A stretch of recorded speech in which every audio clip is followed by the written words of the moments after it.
مفتی طارق مسعود special.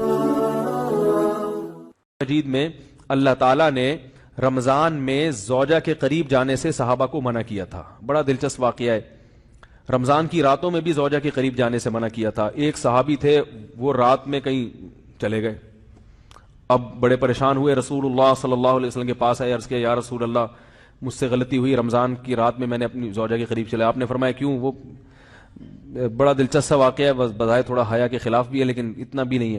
وہ کہہ رہے میری زوجہ کہیں پانی بھرنے کے لیے جا رہی تھی، ان کی پنڈلی کھلی تو میری نظر بیوی کی پنڈلی پر پڑی اور میں بس پاگل ہو گیا بیوی کے عشق میں۔ میں یہ اس لیے بیان کر رہا ہوں کہ جو لوگ نظر کی حفاظت کرتے ہیں وہ بیوی کے عشق میں پاگل ہوتے ہیں۔ جو دن رات انٹرنیٹ پر پنڈلیاں دیکھتے رہتے ہیں انہیں بیوی کی پنڈلی بھی کیا شکل بھی اچھی نہیں لگتی ان کو۔ بد نظری کا یہ عذاب ہے، وبال ہے کہ جو اللہ نے گھر میں آپ کے لیے بٹھائی ہے وہ آپ کو اچھی نہیں لگے گی۔ تو نظر کی حفاظت کیا کرو، اس سے آپ کو اپنی بیوی سے عشق ہوگا، محبت ہوگی۔ بات آ رہی ہے سمجھ میں؟ تو اب دیکھو کیسا روزے کی حالت ہے، رمضان میں پابندی ہے، اسلام میں حکم تھا جو رمضان میں بیوی سے ہم بھی طریقہ کا 60 روزے لگاتار رکھنے پڑیں گے۔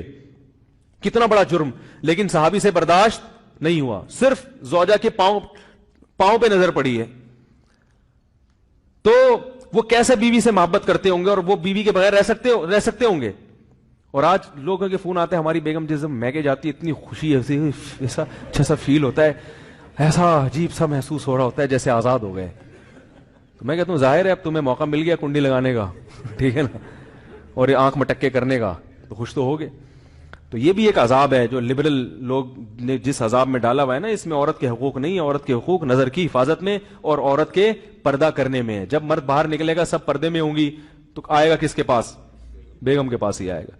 تو اتنے منہ کالا کرنے کے راستے کھول دیے ہیں تو ظاہر ہے پھر کامیاب ازدواجی زندگی نہیں ہوتی۔ تو نبی کے پاس آئے، عرض کیا یا رسول اللہ میں برداشت نہیں کر پایا، تو آپ مسکرا دیے۔ تو وہ نبی کے پاس گئے، یا رسول اللہ ایسے ہوا، مجھ سے غلطی ہو گئی۔ تو آپ نے فرمایا کیوں؟ فرمایا ایسا ہو گیا تھا۔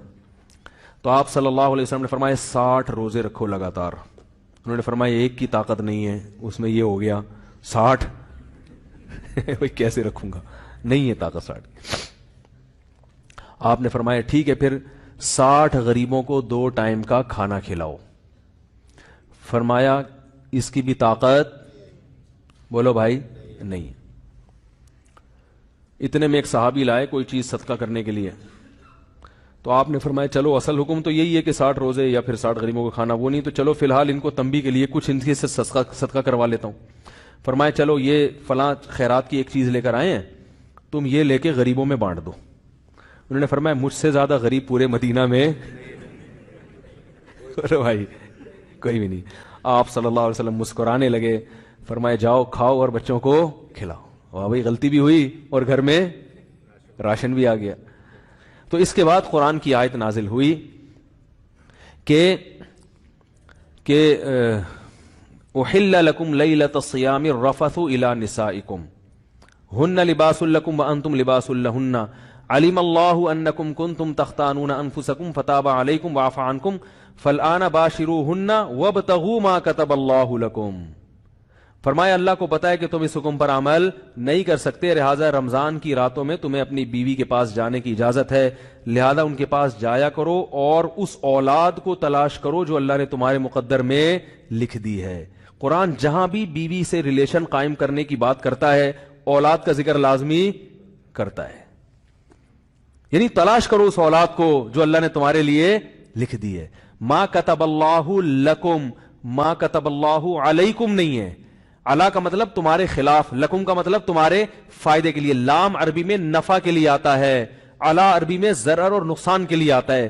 فرمایا یہ نہیں کہ اس اولاد کو تلاش کرو جو بطور پینلٹی کے اللہ نے تمہارے متھے لگا دی ہے، جو اللہ نے تمہارے فائدے کے لیے لکھ دی ہے۔